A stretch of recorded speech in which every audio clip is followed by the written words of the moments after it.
ನಾನು ಇವತ್ತಿನ ವಿಡಿಯೋದಲ್ಲಿ PM ವಿದ್ಯಾಲಕ್ಷ್ಮಿ ಎಜುಕೇಷನ್ ಲೋನ್ ಬಗ್ಗೆ ಪೂರ್ತಿ ಡೀಟೇಲ್ಸ್ನ ಈ ವಿಡಿಯೋದಲ್ಲಿ ತಿಳಿಸ್ಕೊಡ್ತೀನಿ. ಇನ್ನೂ ನಮ್ಮ ಚಾನಲ್ನ ಸಬ್ಸ್ಕ್ರೈಬ್ ಮಾಡ್ಕೊಂಡಿಲ್ಲ ಅಂದರೆ ಸಬ್ಸ್ಕ್ರೈಬ್ ಮಾಡ್ಕೊಳ್ಳಿ. ಇದೇ ಥರ ಯೂಸ್ಫುಲ್ ಇನ್ಫಾರ್ಮೇಷನ್ಗಳನ್ನ ನಿಮಗೆ ತಿಳಿಸ್ಕೊಡ್ತಾ ಇರ್ತೀನಿ.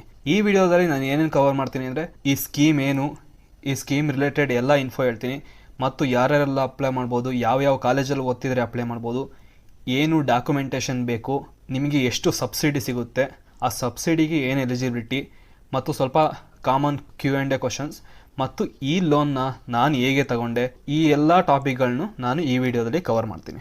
ಫಸ್ಟ್ ಆಫ್ ಆಲ್, ಈ PM ವಿದ್ಯಾಲಕ್ಷ್ಮಿ ಸ್ಕೀಮ್ ಏನು ಅಂತ ನೋಡೋದಾದರೆ, ಇದು ಸೆಂಟ್ರಲ್ ಗೌರ್ಮೆಂಟ್ ಸ್ಕೀಮ್. ಇದು 6 ನವೆಂಬರ್ 2024 ಲಾಂಚ್ ಆಯಿತು. ಈ ಸ್ಕೀಮ್ ಏನರ ಮೇಲೆ ಫೋಕಸ್ ಮಾಡುತ್ತೆ ಅಂದರೆ, ಎಕಾನಮಿಕಲಿ ವೀಕರ್ ಮತ್ತು ಮಿಡಲ್ ಕ್ಲಾಸ್ ಸ್ಟೂಡೆಂಟ್ಸ್ಗೆ ಹೈಯರ್ ಎಜುಕೇಷನ್ಗೋಸ್ಕರ ಎಜುಕೇಷನ್ ಲೋನ್ ಕೊಡ್ತಾರೆ. ಅದು ಯಾರ್ಯಾರಿಗೆ ಅಂದರೆ ಟಾಪ್ ರ್ಯಾಂಕ್ ಕಾಲೇಜಸ್ ಇರುತ್ತಲ್ಲ ಅಲ್ಲಿ ಓದ್ತಿರೋರಿಗೆ. ಇನ್ನು ಇವರು ಯಾವ ರೀತಿ ಸಪೋರ್ಟ್ ನೀಡ್ತಾರೆ ಅಂತ ನೋಡೋದಾದರೆ, ಅಪ್ ಟು 10 lakh ಎಜುಕೇಷನ್ ಲೋನ್ನ ಕೊಡ್ತಾರೆ. ಇದಕ್ಕೆ ಯಾವುದೇ ಥರದ ಕೊಲಾಟ್ರಲ್ ಅಂದರೆ ನೀವು ಆಸ್ತಿ ಪತ್ರಗಳು ಈ ಥರ ಎಲ್ಲ ಕೇಳ್ತಾರೆ ನೋಡಿ, ಇದೇನು ಕೊಡೋವಾಗಿರಲ್ಲ. ಯಾರದೇ ಗ್ಯಾರಂಟಿಯರ್ ಅಂದರೆ ನಿಮ್ಮ ಕೈಲಿ ಕಟ್ಟೋಕ್ಕಾಗಲಿಲ್ಲ ಅಂದರೆ ಬೇರೆ ಯಾರು ಕಟ್ತಾರೆ ಅಂತ ಒಂದು ಗ್ಯಾರಂಟಿ ಸೈನ್ ಬೇಕಿರುತ್ತೆ, ಅದು ಬೇಕಿಲ್ಲ. ಅಪ್ ಟು 7.5 lakh ಅದ್ರ ಮೇಲಿದ್ದರೆ ನೀವು ಏನಾದ್ರು ಕೊಲಾಟ್ರಲ್ ಅಥವಾ ಗ್ಯಾರಂಟಿಯರ್ದು ಸೈನ್ ಬೇಕಿರುತ್ತೆ. ಅಪ್ ಟು 4.5 lakh ಇನ್ಕಮ್ ಇರೋರಿಗೆ ಪೂರ್ತಿ ಇಂಟ್ರೆಸ್ಟ್ ಸಬ್ಸಿಡಿ ಕೊಡ್ತಾರೆ. ಅಂದರೆ ಈಗ ಇಂಜಿನಿಯರಿಂಗ್ ಮಾಡ್ತಿದ್ರೆ ಅಂದರೆ 4 ವರ್ಷ ಇರುತ್ತೆ ಪ್ಲಸ್ 1 year, 5 ವರ್ಷಕ್ಕೆ ನಿಮಗೆ ಕಂಪ್ಲೀಟ್ ಫ್ರೀ, ಯಾವುದೇ ಥರದ ಇಂಟ್ರೆಸ್ಟ್ ಇರಲ್ಲ. ಏನಾದರೂ ನಿಮ್ಮದು 4.5 to 8 lakh ಇದ್ದರೆ 3% ಇಂಟ್ರೆಸ್ಟ್ ಸಬ್ಸಿಡಿ ಕೊಡ್ತಾರೆ. ಅದನ್ನ ಮತ್ತೆ ಇನ್ನೂ ಕಂಪ್ಲೀಟಾಗಿ ಡೀಟೇಲ್ ಆಗಿ ಮುಂದೆ ತಿಳಿಸ್ಕೊಡ್ತೀನಿ. ಇನ್ನು ಇದಕ್ಕೆ ಹೇಗೆ ಅಪ್ಲಿಕೇಶನ್ ಹಾಕೋದು ಅಂದರೆ www.pmvidyalakshmi.co.in ಇದರಲ್ಲಿ ಅಪ್ಲಿಕೇಶನ್ ಹಾಕೋದಿರುತ್ತೆ. ಇದಕ್ಕೆ ಯಾರೆಲ್ಲ ಎಲಿಜಿಬಲ್ ಇರ್ತಾರೆ ಅಂದರೆ 860 ಕಾಲೇಜ್ಗಳು ಎಲಿಜಿಬಲ್ ಇರುತ್ತೆ. ಅದು NRIF ರ್ಯಾಂಕಿಂಗ್ ಪ್ರಕಾರ ಇರುತ್ತೆ. ಸೊ ಆ ಯಾವ ಕಾಲೇಜುಗಳು ಎಲಿಜಿಬಲ್ ಇರುತ್ತೆ ಅದು ಹೇಗೆ ನೋಡೋದು ಅಂತಲೂ ಕೂಡ ಹೇಳ್ತೀನಿ. ಇನ್ನು ಫ್ಯಾಮಿಲಿ ಇನ್ಕಮ್ ಎಷ್ಟಿರಬೇಕು ಅಂತ ನೋಡೋದಾದ್ರೆ 8 ಲಕ್ಷದಕ್ಕಿಂತ ಒಳಗಿದ್ರೆ ಅವ್ರಿಗೆ ಸಿಗುತ್ತೆ. ಮತ್ತು ಇದೇ ರೀತಿ ಯಾವುದಾದ್ರೂ ಗೌರ್ನಮೆಂಟ್ ಸಬ್ಸಿಡಿ ಅಥವಾ ಯಾವುದಾದ್ರು ಒಂದು ಸ್ಕಾಲರ್ಶಿಪ್ ತಗೊಂತಿರಬಾರ್ದು, ಅಂಥವ್ರಿಗೆ ಸಿಗುತ್ತೆ. ಅಂದರೆ ಈಗ ನಾರ್ಮಲ್ ಆಗಿ ವಿದ್ಯಾಸಿರಿ ಈ ಥರ ಸ್ಕಾಲರ್ಶಿಪ್ ತಗೊಂತಿದ್ರೆ ಆಗುತ್ತೆ, ಬಟ್ ಬೇರೆ ಥರ ಎಜುಕೇಷನ್ ಲೋನು ಆ ಥರ ಏನಾದ್ರು ತಗೊಂಡಿದ್ರೆ ಇದಕ್ಕೆ ಎಲಿಜಿಬಲ್ ಇರಲ್ಲ. ಇನ್ನು ಯಾವ ಇನ್ಸ್ಟಿಟ್ಯೂಷನ್ಗಳು ಇದಕ್ಕೆ ಎಲಿಜಿಬಲ್ ಇರುತ್ತೆ ಅಂದರೆ NRIF 100 ಟಾಪ್ 100 ಇನ್ಸ್ಟಿಟ್ಯೂಷನ್ಸ್ ಮತ್ತು state government institutions ranked from 101 to 200 in NRIF, ಮತ್ತು ಎಲ್ಲ ಥರದ ಸೆಂಟ್ರಲ್ ಗೌರ್ಮೆಂಟ್ HEIS ಅಂದರೆ IITs, NITs, AIMS, IIMs ಈ ಥರದ್ದು. ಸೊ ಟೋಟಲ್ 860 ಕಾಲೇಜ್ಗಳು ಇದಕ್ಕೆ ಎಲಿಜಿಬಲ್ ಇರುತ್ತೆ. ಅದು ಯಾವ ಕಾಲೇಜ್ಗಳು ಹೇಗೆ ನೋಡೋದು ಅಂತ ಹೇಳ್ತೀನಿ. ಇನ್ನು ಲೋನ್ ಡೀಟೇಲ್ಸ್ ನೋಡೋದಾದ್ರೆ 7.5 ಲಕ್ಷದವರೆಗೂ ಯಾವುದೇ ಥರದ ಕೊಲಾಟ್ರಲ್, ಯಾವುದೇ ಥರದ ಗ್ಯಾರಂಟಿ ಬೇಕಾಗಿಲ್ಲ. ಇನ್ನು 7.5 ಲಕ್ಷದಿಂದ 10 ಲಕ್ಷದವರೆಗೂ ಗ್ಯಾರಂಟಿ ಬೇಕಾಗ್ಬೋದು. ಅಂದರೆ ನಿಮ್ಮ ಪೇರೆಂಟ್ಸ್ ಸೈನ್ ಆಗಿರ್ಬೋದು ಅಥವಾ ಔಟ್ಸೈಡರ್ಸ್ ಯಾರ್ದಾರ್ದು ಗ್ಯಾರಂಟಿ ಬೇಕಿರುತ್ತೆ. ಇನ್ನು ನಿಮ್ಮ ರೀಪೇಮೆಂಟ್ ಯಾವಾಗಿಂದ ಸ್ಟಾರ್ಟ್ ಆಗುತ್ತೆ ಅಂದರೆ ಕೋರ್ಸ್ ಪ್ಲಸ್ 1 year. ಅಂದರೆ ನಿಮ್ಮದು ಕೋರ್ಸ್ ಎಷ್ಟು ವರ್ಷ ಇರುತ್ತೆ ಅದಕ್ಕೆ ಪ್ಲಸ್ 1 year ನಿಮಗೆ ಟೈಮ್ ಕೊಡ್ತಾರೆ. ಈಗ ಇಂಜಿನಿಯರಿಂಗ್ ಮಾಡ್ತಿದ್ರೆ 4+1 year 5 year ಆದಮೇಲೆ, BCom ಮಾಡ್ತಿದ್ರೆ 3+1 4 years ಆದಮೇಲೆ ನೀವು ಕಟ್ಟಕ್ಕೆ ಶುರು ಮಾಡಬೇಕಿರುತ್ತೆ. ಇನ್ನು ಇದಕ್ಕೆ 75% ಕ್ರೆಡಿಟ್ ಗ್ಯಾರಂಟಿ ಕೂಡ ಕೊಡ್ತಾರೆ. ಅಂದರೆ ಇನ್ ಕೇಸ್ ನಿಮ್ಗೆ ಏನಾದರೂ ಕಟ್ಟಕ್ಕೆ ಆಗಲಿಲ್ಲ ಅಂದರೆ ಅಪ್ ಟು 75% ನಿಮಗೆ ಗೌರ್ನಮೆಂಟ್ಗೆ ಕಟ್ಕೊಡುತ್ತೆ. ಅಂದರೆ ನೀವು 1 ಲಕ್ಷ ಲೋನ್ ತಗೊಂಡ್ರೆ 75,000ವರೆಗೂ ಅವರೇ ಕಟ್ಕೊಡ್ತಾರೆ. ಬಟ್ ಸುಮ್ಮನೆ ಹಂಗೆ ಕಟ್ಕೊಡಲ್ಲ.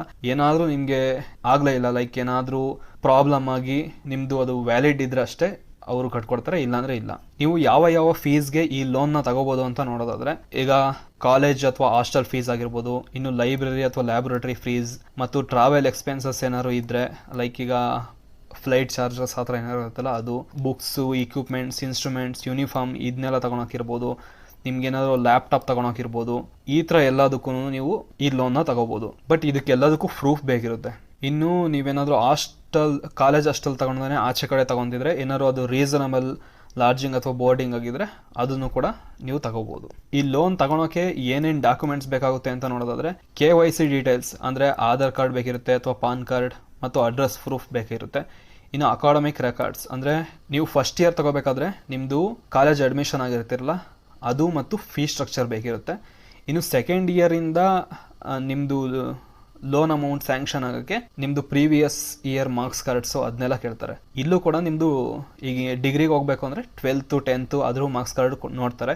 ಯಾಕೆಂದರೆ ನಿಮ್ಮದು ಚೆನ್ನಾಗಿ ಮಾರ್ಕ್ಸ್ ಬಂದಿದ್ರೆ ನಿಮಗೆ ಅವ್ರಿಗೂ ಕೊಡೋಕ್ಕೆ ನಂಬಿಕೆ ಬರುತ್ತೆ, ಅದಕ್ಕೋಸ್ಕರ ಅದನ್ನೆಲ್ಲ ನೋಡ್ತಾರೆ. ಇನ್ನು ಎಂಟ್ರೆನ್ಸ್ ಎಕ್ಸಾಮ್ ರಿಸಲ್ಟ್ಸ್ ಅಂದರೆ ಈಗ JEE, ನೀಟ್ ಅಥವಾ CET ಇದ್ರದ್ದು ರಿಸಲ್ಟ್ದು ಇನ್ಫಾರ್ಮೇಷನ್ ಕೂಡ ಕೇಳ್ತಾರೆ.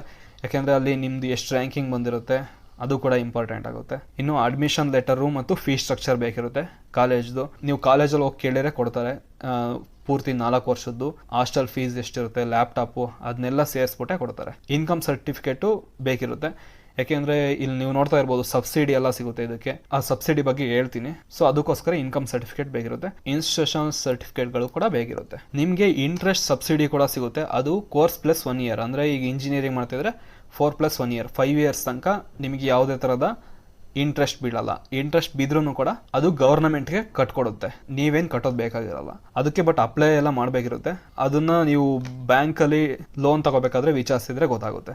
ಇನ್ನು ಈ ಸ್ಕೀಮ್ ಬಂದು 2024ರಿಂದ ಹಿಡಿದು 2031ವರೆಗೂ ಸದ್ಯಕ್ಕೆ ಇದೆ. ಅದ್ರ ಮೇಲೆ ಯಾವ್ದು ಗೌರ್ಮೆಂಟ್ ಬರುತ್ತೆ ಅದ್ರ ಮೇಲೆ ಡಿಸೈಡ್ ಆಗುತ್ತೆ. ಇನ್ನು ಟೋಟಲ್ ಬಜೆಟ್ ಇದಕ್ಕೋಸ್ಕರ ಗವರ್ನಮೆಂಟ್ ಆಫ್ ಇಂಡಿಯಾ 3600 ಕೋಟಿನ ಸ್ಯಾಂಕ್ಷನ್ ಮಾಡಿದ್ದಾರೆ. ಇನ್ನು ಈ ಸಬ್ಸಿಡಿ ಯಾರು ಎಲಿಜಿಬಲ್ ಇರ್ತಾರೆ ಅಂದರೆ 8 ಲಕ್ಷದಕ್ಕಿಂತ ಇನ್ಕಮ್ ಯಾರ್ದು ಕಡಿಮೆ ಇರುತ್ತೆ ಅವರು ಎಲಿಜಿಬಲ್ ಇರ್ತಾರೆ. ಇನ್ನು ಡೀಟೈಲ್ಡ್ ಆಗಿ ನೋಡೋದಾದರೆ ನಿಮ್ಮ annual income up to 4.5 lakh ಆಗಿದ್ದರೆ ಮತ್ತು ಅದು ಟೆಕ್ನಿಕಲ್ ಅಥವಾ ಪ್ರೊಫೆಷ್ನಲ್ ಕೋರ್ಸ್ ಆಗಿದ್ದರೆ ನಿಮಗೆ 100% ಸಬ್ಸಿಡಿ ಸಿಗುತ್ತೆ. ಅಂದರೆ ನೀವು ಯಾವುದೇ ಥರದ ಇಂಟ್ರೆಸ್ಟ್ ಕಟ್ಟಬೇಕಾಗಿರಲ್ಲ 5 ಇಯರ್ಸ್ವರೆಗೂ, ಅಥವಾ ನೀವು BCom ಮಾಡ್ತಿದ್ರೆ 4 ಇಯರ್ಸ್ವರೆಗೂ. ಇನ್ನು ಬೇರೆ ಕೋರ್ಸ್ಗಳಾಗಿದ್ದರೆ ನಿಮಗೆ 3% ಸಬ್ಸಿಡಿ ಸಿಗುತ್ತೆ. ಇನ್ನು ನಿಮ್ಮ ಫ್ಯಾಮಿಲಿ ಇನ್ಕಮ್ 4.5 ಲಕ್ಷದಿಂದ 8 ಲಕ್ಷ ಆಗಿದ್ದರೆ 3% ಇಂಟ್ರೆಸ್ಟ್ ಸಬ್ಸಿಡಿ ಸಿಗುತ್ತೆ. ಅಂದರೆ ನಿಮಗೆ 10% ಇದ್ದರೆ 3% ಅವ್ರು ಕಟ್ಕೊಡ್ತಾರೆ, 7% ನೀವು ಕಟ್ಟಬೇಕಿರುತ್ತೆ. ಇನ್ನು ಅದರ್ ಕೋರ್ಸಸ್ಗೆ ಸೇಮ್ 3% ಸಬ್ಸಿಡಿ ಇರುತ್ತೆ. ಈಗ ಸುಮ್ಮನೆ ಒಂದು ಎಕ್ಸಾಂಪಲ್ ನೋಡೋದು ಆದರೆ ನಿಮ್ಗೇನಾದರೂ ಬ್ಯಾಂಕ್ ಅವರು 10% ಇಂಟ್ರೆಸ್ಟ್ಗೆ ಎಜುಕೇಷನ್ ಲೋನ್ ಕೊಟ್ಟಿದ್ರೆ ಗವರ್ನಮೆಂಟು 3% ಕಟ್ಟುತ್ತೆ, 7% ನೀವು ಕಟ್ಟಬೇಕಿರುತ್ತೆ. ಇನ್ನು ಇದಕ್ಕೆ ಹೇಗೆ ಅಪ್ಲೈ ಮಾಡೋದು ಅಂದರೆ ಇಲ್ಲಿ ವೆಬ್ಸೈಟ್ ತಪ್ಪಾಗಿದೆ, ಬಟ್ ನಾನು ಡಿಸ್ಕ್ರಿಪ್ಷನಲ್ಲಿ ಕರೆಕ್ಟ್ ವೆಬ್ಸೈಟ್ ಲಿಂಕ್ನ ಕೊಟ್ಟಿರ್ತೀನಿ. ಬಟ್ ಈ ವೆಬ್ಸೈಟ್ಗೆ ಹೋದ್ರೂ ಕೂಡ ನಿಮಗೆ ಆ ವೆಬ್ಸೈಟ್ಗೆ ಲಿಂಕ್ನ ಫಸ್ಟೇ ತೋರಿಸ್ತಾರೆ, ಅದ್ರ ಮೇಲೆ ಕ್ಲಿಕ್ ಮಾಡಿದರೆ ಹೋಗುತ್ತೆ. ಇಲ್ಲಿ ಜಸ್ಟ್ ಇಲ್ಲ pmvidyalakshmi.co.in ಅಂತ ಇದೆ, ಇಲ್ಲಿ ಜಸ್ಟ್ vidyalakshmi.co.in ಅಂತ ಇದೆ. ಇಲ್ಲಿ ಏನು ಮಾಡಬೇಕಿರುತ್ತೆ ಅಂದರೆ ರಿಜಿಸ್ಟ್ರೇಷನ್ ಮಾಡಿ ಅವರು ಒಂದು ಫಾರ್ಮ್ ಎಲ್ಲ ತೋರಿಸ್ತಾರೆ, ಅದನ್ನೆಲ್ಲ ಫಿಲ್ ಮಾಡಬೇಕಿರುತ್ತೆ. ಅದಾದಮೇಲೆ ನೀವು ಯಾವ ಬ್ಯಾಂಕಲ್ಲಿ ಲೋನ್ ತಗೋಬೇಕು ಅಂತ ಇರ್ತೀರಾ ಆ ಬ್ಯಾಂಕ್ದು ಡೀಟೇಲ್ಸ್ನ ಕೊಡಬೇಕಿರುತ್ತೆ, ಆ ಇಂಟ್ರೆಸ್ಟ್ ಸಬ್ಸಿಡಿ ಅದ್ರದ್ದೆಲ್ಲ ಫಾರ್ಮ್ನ ಫಿಲ್ ಮಾಡಬೇಕಿರುತ್ತೆ. ಅದಾದಮೇಲೆ ನೀವು ಹೋಗಿ ಬ್ಯಾಂಕ್ಗೆ ಅಪ್ಲಿಕೇಶನ್ನು ಅದನ್ನೆಲ್ಲ ಸಬ್ಮಿಟ್ ಮಾಡಿದರೆ ಅವರು ಸ್ಯಾಂಕ್ಷನ್ ಮಾಡ್ತಾರೆ. ನೀವು ಎಲಿಜಿಬಲ್ ಇದ್ದರೆ ಸ್ಯಾಂಕ್ಷನ್ ಮಾಡ್ತಾರೆ, ಎಲಿಜಿಬಲ್ ಅಂದರೆ ರಿಜೆಕ್ಟ್ ಮಾಡ್ತಾರೆ. ಇನ್ನು ನೀವು ಆನ್ಲೈನ್ ಮುಖಾಂತರನೇ ಎಲ್ಲ ಟ್ರ್ಯಾಕಿಂಗ್ನು ಕೂಡ ಮಾಡ್ಬೋದು ಮತ್ತು ಬ್ಯಾಂಕಿಗೆ ಹೋಗಿ ಕೂಡ ಮಾತಾಡಿಕೊಂಡು ತಿಳ್ಕೊಬೋದು. ಇನ್ನು ಈ ಸ್ಕೀಮ್ದು ಅಡ್ವಾಂಟೇಜಸ್ಗಳನ್ನ ನೋಡಿದ್ರೆ ನೀವು ಎಲ್ಲ ಬ್ಯಾಂಕಿಗೂ ಹೋಗಿ ಸುತ್ತಾಡೋದು ಬೇಕಾಗಿಲ್ಲ. ನೀವು ಜಸ್ಟ್ ಈ ವೆಬ್ಸೈಟಲ್ಲಿ ಹೋಗಿ ನಿಮ್ಮ ಕಾಲೇಜ್ ಎಲಿಜಿಬಲ್ ಇದೆಯಾ, ಒಳ್ಳೆ ಮಾರ್ಕ್ಸ್ ಎಲ್ಲ ತಗೊಂಡಿದ್ರೆ ನೀವು ಯಾವ ಬ್ಯಾಂಕ್ಗೆ ಬೇಕೋ ಅದರಲ್ಲಿ ಅಪ್ಲೈ ಮಾಡ್ಬೋದು. ಇನ್ನು ಪೇಪರ್ ವರ್ಕ್ಸ್ ಏನು ಜಾಸ್ತಿ ಇರಲ್ಲ, ಇದು ಟ್ರಾನ್ಸ್ಪರೆಂಟ್ ಪ್ರಾಸೆಸ್. ಈಗ ಎಷ್ಟು ಜನ ಹಾಕಿದ್ದಾರೆ ಅಪ್ಲಿಕೇಶನು, ಎಷ್ಟು ಜನಕ್ಕೆ ಸಿಕ್ಕಿದೆ ಅದನ್ನೆಲ್ಲ ವೆಬ್ಸೈಟಲ್ಲೇ ಡೈರೆಕ್ಟಾಗಿ ತೋರಿಸ್ತಾರೆ. ಇನ್ನು ಇದರಲ್ಲಿ ಮೇಯ್ನ್ ಆಗಿ ರೂರಲ್ ಏರಿಯಾಸು ಮತ್ತು ಲೋ ಇನ್ಕಮ್ ಫ್ಯಾಮಿಲೀಸ್ ಇರುತ್ತಲ್ಲ ಅಂಥವ್ರಿಗೆ ಬೆನಿಫಿಟ್ ಆಗಲಿ ಅಂತ ಇದು ಮಾಡ್ತಿರೋದು. ಯಾಕಂದರೆ ತುಂಬ ಜನ ಫ್ಯಾಮಿಲಿ ಕಷ್ಟಗಳಿರೋದಕ್ಕೆ ಒಳ್ಳೆ ಕಾಲೇಜ್ಗೆ ಸೇರಲ್ಲ ಅಥವಾ ಓದೋದೇ ಇಲ್ಲ. ಇನ್ನು ಚೆನ್ನಾಗಿ ಓದ್ತಿದ್ದವರು ಕೂಡ ಒಳ್ಳೆ ಕಾಲೇಜಿಗೆ ಸೇರಿದಾನೆ ಯಾವುದಾದ್ರು ಒಂದು ಚಿಕ್ಕ ಪುಟ್ಟ ಕಾಲೇಜಿಗೆ ಸೇರ್ತಾರೆ, ಆಮೇಲೆ ಮತ್ತೆ ಕಷ್ಟ ಆಗುತ್ತೆ, ಅಲ್ಲಿ ಪ್ಲೇಸ್ಮೆಂಟ್ ಇರಲ್ಲ, ಏನಿರಲ್ಲ. ಅದಕ್ಕೋಸ್ಕರನೇ ನೀವು ಸ್ವಲ್ಪ ಲೋನ್ ತಗೊಂಡು ಬೆಟರ್ ಕಾಲೇಜಲ್ಲಿ ಓದಿದ್ರೆ ಆಮೇಲೆ ಬೆಟರ್ ಕೆಲಸಗಳಿಗೆ ಹೋಗ್ಬೋದು. ಅದಕ್ಕೋಸ್ಕರ ಲೋ ಇನ್ಕಮ್ ಫ್ಯಾಮಿಲಿಗೆ ಬೆನಿಫಿಟ್ ಆಗಲಿ ಅಂತ ಈ ಸ್ಕೀಮ್ನ ಸೆಂಟ್ರಲ್ ಗೌರ್ಮೆಂಟ್ ಅವರು ಲಾಂಚ್ ಮಾಡಿರೋದು. ಈ ಸ್ಕೀಮ್ ಅಡಿಯಲ್ಲಿ ಎಷ್ಟು ಜನ ಬೆನಿಫಿಟ್ ಆಗೋಕ್ಕೆ ಹೋಗ್ತಿದ್ದಾರೆ ಅಂದರೆ ಪ್ರತಿ ವರ್ಷ 1 ಲಕ್ಷ ಜನಕ್ಕೆ ಈ ಲೋನ್ನ ಸ್ಯಾಂಕ್ಷನ್ ಮಾಡಬೇಕು ಅಂತ ಗವರ್ನಮೆಂಟ್ ಪ್ಲಾನ್ ಮಾಡಿದೆ. 2031 7 ಲಕ್ಷ ಸ್ಟೂಡೆಂಟ್ಸ್ಗೆ ಲೋನ್ ಕೊಡಬೇಕು ಅಂತ ಇವರ ಪ್ಲಾನ್. ಇನ್ನು ನೀವು ಆಲ್ರೆಡಿ ಯಾವ್ದಾದ್ರು ಒಂದು ಲೋನ್ನ ತಗೊಂಡಿದ್ರೆ ಅಥವಾ ಯಾವ್ದಾದ್ರು ಒಂದು ದೊಡ್ಡ ಮಟ್ಟದಲ್ಲಿ ಸ್ಕಾಲರ್ಶಿಪ್ನ ತಗೊಂತಿದ್ರೆ ಇದಕ್ಕೆ ಎಲಿಜಿಬಲ್ ಇರಲ್ಲ. ಬಟ್ ಒಂದೊಂದು ಚಿಕ್ಕ ಪುಟ್ಟ ಸ್ಕಾಲರ್ಶಿಪ್ಗಳನ್ನೆಲ್ಲ ತಗೊಂತಿದ್ರೆ ಅಂದರೆ ಲೈಕ್ ಈಗ ವಿದ್ಯಾಸಿರಿ ಅದೆಲ್ಲ ಎಲ್ಲರಿಗೂ ಸಿಗುತ್ತೆ, ಆ ಥರದ್ದೆಲ್ಲ ತಗೊಂತಿದ್ರೆ ಈ ಲೋನ್ಗೆ ಅಪ್ಲೈ ಮಾಡ್ಬೋದು. ಏನಾದರೂ ನಿಮ್ಮ ಕೈಯಲ್ಲಿ ಲೋನ್ನ ಕಟ್ಟೋಕ್ಕಾಗಲ್ಲ ಅಂದರೆ ಏನಾದ್ರು ಒಂದು ಆಯಿತು, ಏನೂ ಆಗೋದು ಬೇಡ, ಬಟ್ ಇಟ್ಕೊಳ್ಳಿ ಏನಾದ್ರು ನಿಮಗೆ ಆಕ್ಸಿಡೆಂಟ್ ಆಗಿ ಏನಾದ್ರು ಹೆಲ್ತ್ ಕಂಡೀಷನ್ ಹೆಲ್ತ್ ಇಶ್ಯೂಸ್ ಆಗಿ ನೀವು ಎಜುಕೇಷನ್ ಕಂಪ್ಲೀಟ್ ಮಾಡೋಕ್ಕಾಗ್ದೇ ಮತ್ತು ಅಥವಾ ನಿಮ್ಗೆ ಏನಾದ್ರು ಕೆಲಸ ಸಿಗದೇ ಹೋಗ್ಬೋದು. ಅಂಥ ಟೈಮಲ್ಲಿ ಗವರ್ನಮೆಂಟೇ ಅಪ್ ಟು 75% ಅವರೇ ಕಟ್ಕೊಡ್ತಾರೆ. ಅಂದರೆ ನೀವು 1 ಲಕ್ಷ ತಗೊಂಡಿದ್ರೆ 75,000ವರೆಗೂ ಅವರೇ ಕಟ್ಕೊಡ್ತಾರೆ. ಆ ಕ್ರೆಡಿಟ್ ಗ್ಯಾರಂಟಿ ಕೂಡ ಇದೆ. ಇನ್ನು ನೀವು ಪ್ರೈವೇಟ್ ಕಾಲೇಜಲ್ಲಿ ಓದಿದ್ರೆ ಎಲಿಜಿಬಲ್ ಇರ್ತೀರಾ. ನಿಮ್ಮ ಕಾಲೇಜ್ ಏನಾದರೂ ಆ 860 ಕಾಲೇಜ್ ಲೀಸ್ಟ್ ಅಲ್ಲಿ ಬಂದರೆ ನೀವು ಅಪ್ಲೈ ಮಾಡ್ಬೋದು. ಅದು ಗವರ್ಮೆಂಟ್ ಆಗಿರಲಿ ಪ್ರೈವೇಟ್ ಆಗಿರಲಿ. ಇನ್ನು ಲಿಂಕ್ ತೋರಿಸಿದ್ನಲ್ಲ ಅದು, ಬಟ್ ಇಲ್ಲಿ ಈ ಪೇಜ್ಗೆ ಬಂದು ರಿಫ್ರೆಶ್ ಮಾಡಿದ್ರೆ ಸಾಕು, ಫಸ್ಟೇ ಅವರೇ ತೋರಿಸ್ತಾರೆ. ಫಸ್ಟು ಇದು ಹಳೆ ವೆಬ್ಸೈಟು ಹೊಸ ವೆಬ್ಸೈಟ್ಗೆ ರೀಡೈರೆಕ್ಟ್ ಆಗಿ ಅಂತ. ಸೊ ಇದು ಬಂದು ಅಫಿಷಿಯಲ್ ಈಗ ಸೆಂಟ್ರಲ್ ಗೌರ್ಮೆಂಟ್ ಅವರು ಬಿಟ್ಟಿರೋ ವೆಬ್ಸೈಟ್ pmvidyalakshmi.co.in. ಇದರಲ್ಲಿ ನಿಮಗೆ ಎಲ್ಲ ಥರದ ಇನ್ಫಾರ್ಮೇಷನ್ ಸಿಗುತ್ತೆ.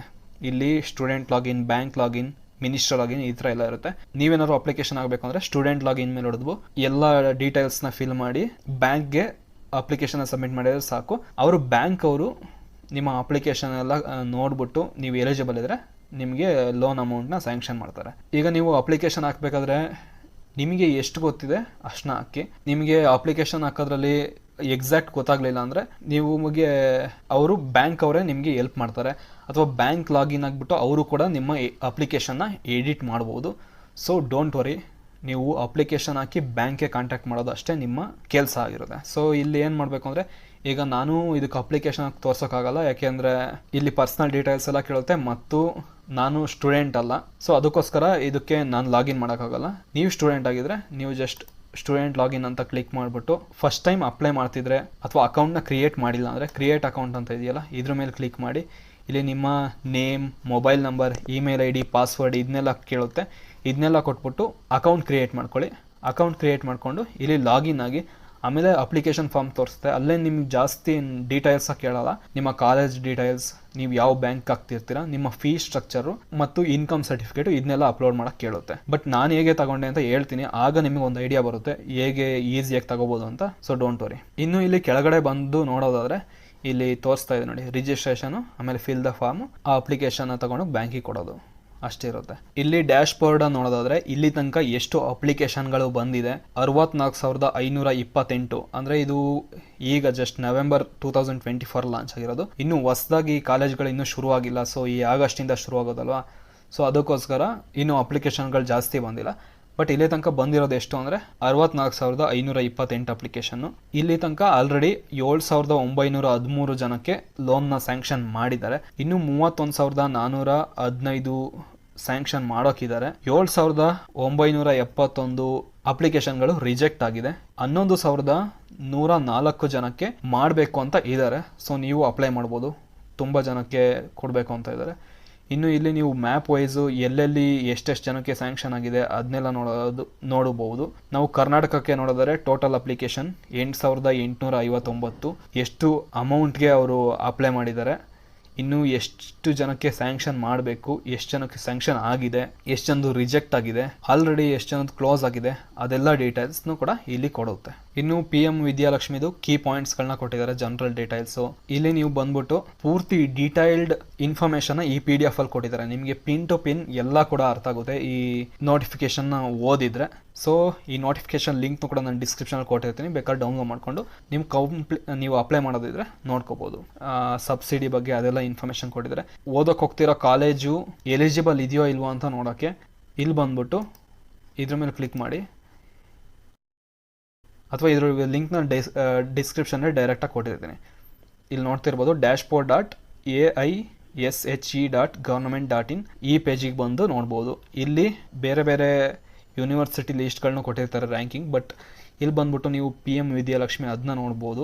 ಇಲ್ಲಿ ಬಂದ್ಬಿಟ್ಟು ನಿಮ್ಮ ಕಾಲೇಜ್ ಇದೆಯೋ ಇಲ್ವೋ ಅಂತ ನೋಡೋಕ್ಕೆ ಯಾವ್ದಾದ್ರು ಒಂದ್ರ ಮೇಲೆ ಕ್ಲಿಕ್ ಮಾಡಿ ಇಲ್ಲಿ ಲೀಸ್ಟ್ ತೋರಿಸುತ್ತೆ. ಇದು ಸೆಂಟ್ರಲ್ ಗೌರ್ಮೆಂಟ್ ಕಾಲೇಜ್ಗಳು ಯಾವ್ದ್ಯಾವ್ದು ಎಲಿಜಿಬಲ್ ಇದೆ, ಇನ್ನು ಸ್ಟೇಟ್ ಗೌರ್ಮೆಂಟ್ ಕಾಲೇಜ್ಗಳು ಯಾವ್ದ್ಯಾವ್ದು ಎಲಿಜಿಬಲ್ ಇದೆ, ಇನ್ನು ಪ್ರೈವೇಟ್ ಕಾಲೇಜ್ಗಳು ಯಾವ್ದ್ಯಾವ್ದು ಎಲಿಜಿಬಲ್ ಇದೆ ಎಲ್ಲ ನೋಡ್ಬೋದು. ಇನ್ನು ನಾವು ಜಸ್ಟ್ ಕರ್ನಾಟಕಕ್ಕೆ ನೋಡೋದಾದ್ರೆ ಈಗ ಸೆಂಟ್ರಲ್ ಗೌರ್ಮೆಂಟಲ್ಲಿ 15 ಕಾಲೇಜ್ಗಳು ಎಲಿಜಿಬಲ್ ಇರ್ತವೆ. ಹಾಗೆ ನಾವು ಸ್ಟೇಟ್ ಗೌರ್ಮೆಂಟ್ದು ನೋಡೋದಾದರೆ 12 ಕಾಲೇಜ್ಗಳು ಎಲಿಜಿಬಲ್ ಇದೆ. Bangalore university, Davanagere university, Karnataka university, Kuvempu university, ಈ ಥರ ತುಂಬ ಇದೆ. ಮೈಸೂರು ಯೂನಿವರ್ಸಿಟಿ, ಈ ಥರ ದೊಡ್ಡ ಯಾವ್ದಾದ್ರು ಕಾಲೇಜ್ಗಳಲ್ಲಿ ಓದ್ತಿದ್ರೆ ನೀವು ಅಪ್ಲೈ ಮಾಡ್ಬೋದು. ಇನ್ನು ಪ್ರೈವೇಟ್ ಇನ್ಸ್ಟಿಟ್ಯೂಷನ್ಗಳನ್ನ ನೋಡೋದಾದರೆ 36 ಯೂನಿವರ್ಸಿಟಿಗಳು ಎಲಿಜಿಬಲ್ ಇದೆ. ಇದರಲ್ಲಿ ತುಂಬ ಇಂಜಿನಿಯರಿಂಗ್ ಕಾಲೇಜಸ್ಗಳನ್ನ ಇಲ್ಲಿ ನೀವು ನೋಡ್ಬೋದು. ಇಲ್ಲಿ ನೋಡ್ತಾ ಇರ್ಬೋದು JSS ಮೆಡಿಕಲ್ ಕಾಲೇಜ್ ಆಗಿರ್ಬೋದು, JSS ಇಂಜಿನಿಯರಿಂಗ್ ಕಾಲೇಜು, ಇನ್ನು BMS ಕಾಲೇಜು, RV ಕಾಲೇಜ್, ಈ ಥರ ಎಲ್ಲ ಕಾಲೇಜ್ಗಳಲ್ಲಿ ನೀವು ಓದ್ತಾ ಇದ್ರೆ ಆರಾಮಾಗಿ ನಿಮಗೆ PM ವಿದ್ಯಾಲಕ್ಷ್ಮಿ ಸ್ಕೀಮಲ್ಲಿ ಎಜುಕೇಷನ್ ಲೋನ್ನ ತಗೋಬೋದು.